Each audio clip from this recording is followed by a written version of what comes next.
அன்பானவர்களே, அன்பு வணக்கங்கள். நாள்தோறும் தொடர்ந்து இந்த சேனலை பார்த்து வருகின்ற உங்களுக்கு என்னுடைய மனமார்ந்த நன்றிகள்.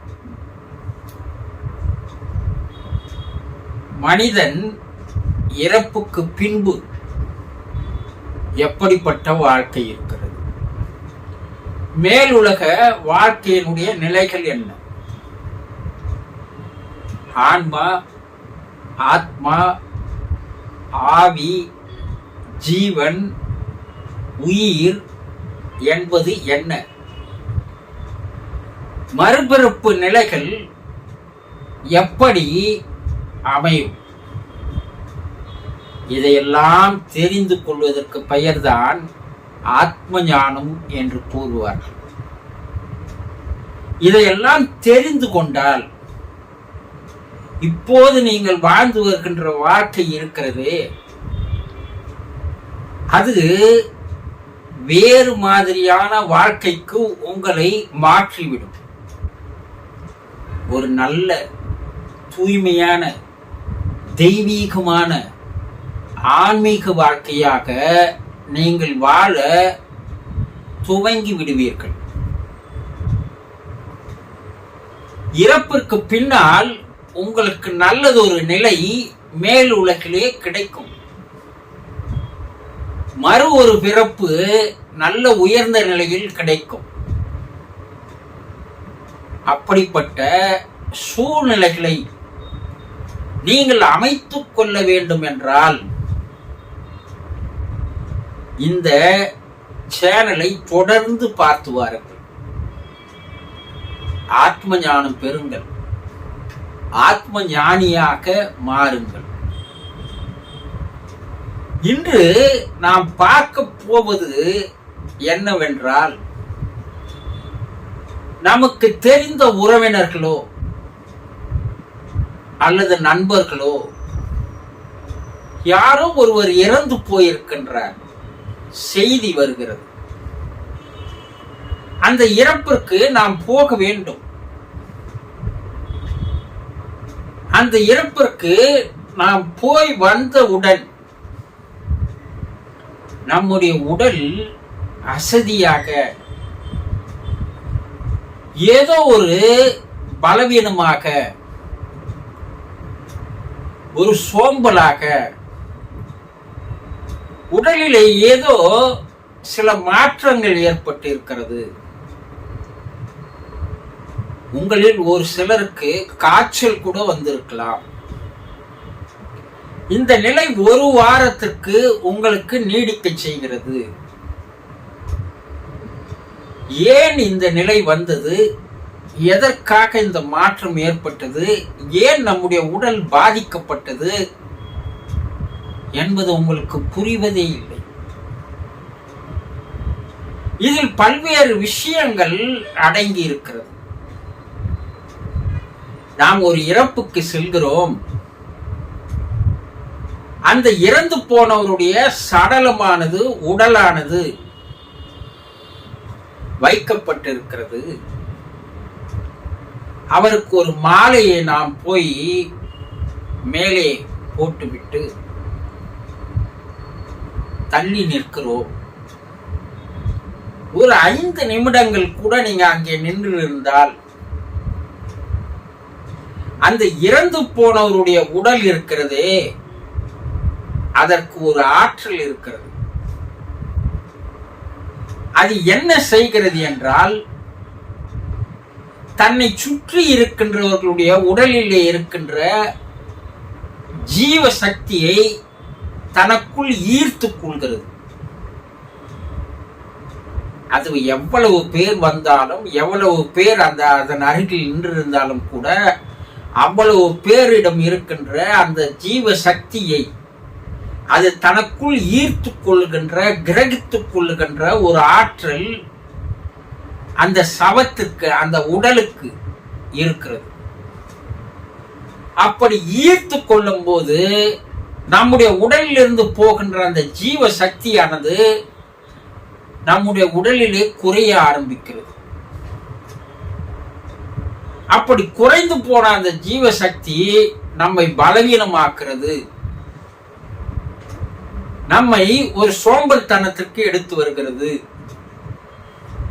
உடலிலே காய்ச்சலை உருவாக்குகிறது, மூளையினுடைய செயல்பாடுகள் சரியான வகையில் செயல்படாமல் தடுக்கப்படுகிறது, சிந்தனை தடுமாறுகிறது, எந்த ஒரு முடிவும் எடுக்க முடியாமல் திணற வைக்கிறது. ஏதோ ஒரு குழம்பிய நிலையில், ஒரு கலங்கிய நிலையில், கவலையோடுவே நம்மை ஒரு வாரம் இருக்க செய்கிறது. ஏன்னா நம்ம உடம்புல இருக்கிற அந்த பேட்டரி குறைஞ்சு போயிடுச்சு. அதனால இந்த புலன்கள் எல்லாம் வேலை செய்வது குறைந்து போகிறது. அது ஒரு 30 வயதிற்குள் இருப்பவர்களா இருந்தால் அந்த தாக்கமானது ஒரு 50% இருக்கும். ஒரு 60-70 வயது ஆனவர்களாக இருந்தால் அதனுடைய தாக்கமானது 80% இருக்கும். ஏன்னா வயதாக உடலிலே ஜீவசக்தி குறைந்து போகிறது. அந்த குறைந்த ஜீவசக்தியே அந்த சடலமானது ஈர்த்து கொள்ளும் போது தாங்க முடியாத நிலைக்கு நாம் வந்து விடுகிறோம். அதனால் பல பாதிப்புகள் ஏற்படுகிறது. இதைதான் நம்முடைய முன்னோர்கள் தீட்டு என்று சொன்னார்கள். நம்ம அங்க போலங்க, நம்ம அந்த இடத்துக்கு போல. ஆனா அந்த இடத்துல இருந்து ஒரு 100 அடி தூரத்திற்கு தள்ளிதான் நிற்கிறோம் என்று வைத்துக் கொள்ளுங்கள். ஆனா அந்த சடலத்தை அருகில் இருந்தவர்கள் உங்களிடம் வந்து உங்க அருகில் நின்று பேசினால் கூட உங்களிடம் இருக்கின்ற அந்த ஜீவசக்தி அவருக்குள் போய் அது அவரிலிருந்து அந்த சடலத்துக்கு போய் சேர்க்கின்ற சில விசித்திரமான செயல்கள் நடைபெறுகிறது. அவரு ஒரு இறப்புக்கோ ஒரு சாவுக்கோ போயிட்டு நேரா குளிக்காம அலுவலகத்துக்கு வந்துடுறாரு. அண்ணா அந்த அலுவலகத்தில் வேலை செய்கின்ற நீங்கள் அவர் உங்கள் பக்கத்தில் வந்து நிற்கும் போது உங்க உடலில் இருக்கின்ற ஜீவசக்தி அவர் உடலுக்குள் பாய்ச்சப்பட்டு அது அங்கிருந்து நேராக அந்த சடலத்துக்கு போய் சேர்கின்ற சில செயல்களும் நடைபெறுகிறது. இந்த சடலமானது புதைக்கப்படும் வரை, எரிக்கப்படும் வரை இந்த செயல்கள் நடந்து கொண்டே இருக்கும். இப்படியெல்லாம் நடக்குங்களா? நிச்சயமாக நடக்கிறது என்பதை நம்முடைய முன்னோர்கள் பழைய நூல்களில் தெளிவாக எழுதி வைத்திருக்கிறார்கள். துறவிகள், யோகிகள், ஞானிகள், ரிஷிகள், முனிவர்கள், ஆன்மீக பெரியோர்கள் இறப்பிற்கு செல்ல மாட்டார்கள். தியானம் செய்து வருகின்றவர்கள் இறப்புக்கு செல்ல மாட்டார்கள். ஏன்னா தியானம் செய்து வருபவர்கள் அந்த இறப்பிற்கு சென்றால் 6 மாதங்கள் தியானம் செய்து தன்னுடைய உடலிலே சேகரித்து வைத்திருக்கின்ற அந்த சக்தியானது, ஜீவ சக்தியானது 5 நிமிடத்தில் அது என்ன ஆயிடும்னா ஈர்த்துக்கொள்ளும். யோகிகள், ரிஷிகள், முனிவர்கள் எல்லாம் தன்னுடைய தேகத்திலே அந்த சக்தியை, கரிஷ்மா என்று சொல்லக்கூடிய அந்த சக்தியை அளவுக்கு அதிகமாக சேர்த்து வைத்திருப்பார்கள். அதனால் அவர்கள் இறப்புக்கு, சாவுக்கு செல்வது இல்லை. அதை பாதுகாத்துக் கொள்கிறார்கள்.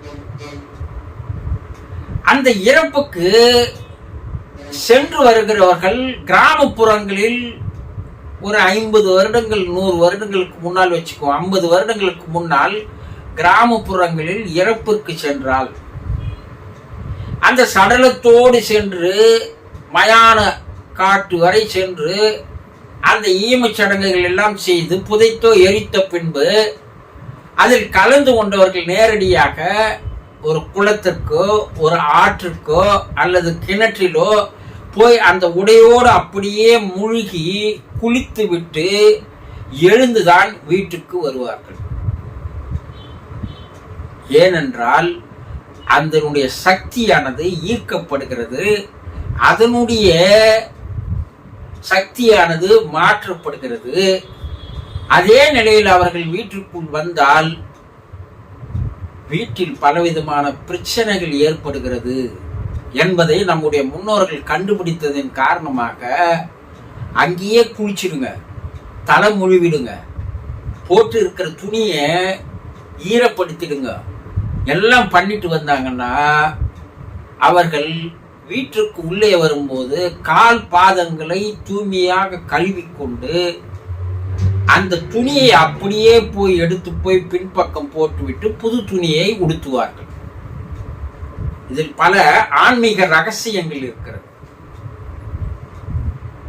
இப்ப நம்ம என்ன பண்றோம், நேரா போய் கலந்துக்கிறோம், நேரா அலுவலகத்துக்கு வந்துடுறோம், நேரா வீட்டுக்குள்ள வந்துடுறோம். அதனால உடல் அளவில் மன அளவில் அவர் பாதிக்கப்படுவதோடு, அந்த இறப்பில் கலந்து கொண்டவர் பாதிக்கப்படுவதோடு, அந்த குடும்பத்தில் இருப்பவர்களுக்கும் அந்த பாதிப்புகளை அவர் தருகிறார். இதைதான் தீட்டு என்று சொன்னார்கள். இறப்பவர்கள் வீட்டிற்கு சென்று வருபவர்களை குடும்பத்தில் இருப்பவர்கள் தொடக்கூடாது, அவர் அருகில் நிற்கக்கூடாது, தெரு வாசல் வழியாக அவர் வரக்கூடாது, பின் வாசல் வழியாக போய் கிணற்றில் குளித்து விட்டு துணிகளை அங்கேயே கழட்டி போட்டுவிட்டு புது துணி உடித்துக் கொண்டு பின் வாசல் வழியாக வீட்டிற்குள் வர வேண்டும் என்று சில ஐதீகங்களை எல்லாம் ஏன் வைத்தார்கள் என்றால், அந்த இறந்து போனவருடைய சடலமானது மற்றவர்களுடைய சக்தியை தனக்குள் ஈர்த்து கொள்ளுகின்ற அந்த ஆற்றல் அதற்கு உண்டு என்பதால் இதையெல்லாம் நம்முடைய முன்னோர்கள் கணித்து இப்படிதான் நடந்து கொள்ள வேண்டும் என்பதையெல்லாம் அவர்கள் தெரியப்படுத்தினார்கள். ஆகவே ஒரு இறப்பு வீட்டிற்கு சென்று வந்தால் குளிக்காமல் வீட்டிற்குள் வராதீர்கள். போட்டுக் கொண்டிருக்கின்ற உடையில் அவர்களுடைய அந்த இறந்து போனவருடைய சக்தியானது பாய்ந்து இருக்கும், பரவி இருக்கும். அங்கு இருக்கின்றவர்கள் எல்லோரும் ஒரு துக்கமான நிலையில் இருப்பார்கள். அந்த துக்க மன அலைகள் நீங்கள் உடுத்திருக்கின்ற உடுப்புகளிலே பரவி இருக்கும்.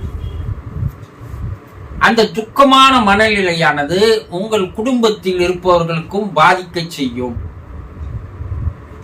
இதெல்லாம் ஒரு ஆன்மீக விஞ்ஞான ரகசியங்கள் அதில் அடங்கி இருப்பதால் தான் நம்முடைய முன்னோர்கள் இறப்பு வீட்டிற்கு சென்றால் அங்கு அந்த குடும்பத்தாரோடு தொட்டு கொள்ளாமல், அருகில் நிற்காமல், அந்த சவத்திற்கு அருகில் நிற்காமல் மாலையை போட்டுவிட்டு உடனடியாக பின்வாங்கி ஒரு 20 அடி தூரத்திற்கு நின்று கொண்டு மற்றவர்களுடைய உடல் மீது கைப்படாமல், அவர்களுடைய கை நம் உடல் மீது படாமல் பாதுகாத்து கொண்டு வந்து குளித்துவிட்டு அதற்கப்பால் வீட்டிற்குள் வர வேண்டும்.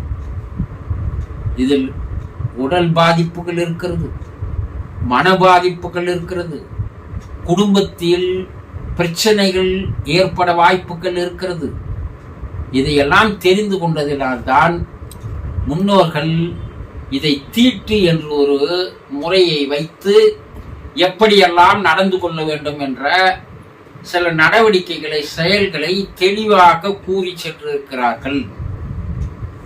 ஆக ஒரு இறப்புக்கு சென்று வந்தால் நமக்கும் நம்முடைய குடும்பத்தார்களுக்கும் என்ன விதமான பாதிப்புகள் ஏற்படுத்தும் என்பதை புரிந்து கொள்ளுங்கள். புரிந்து கொண்டீர்களா? சந்தோஷம்.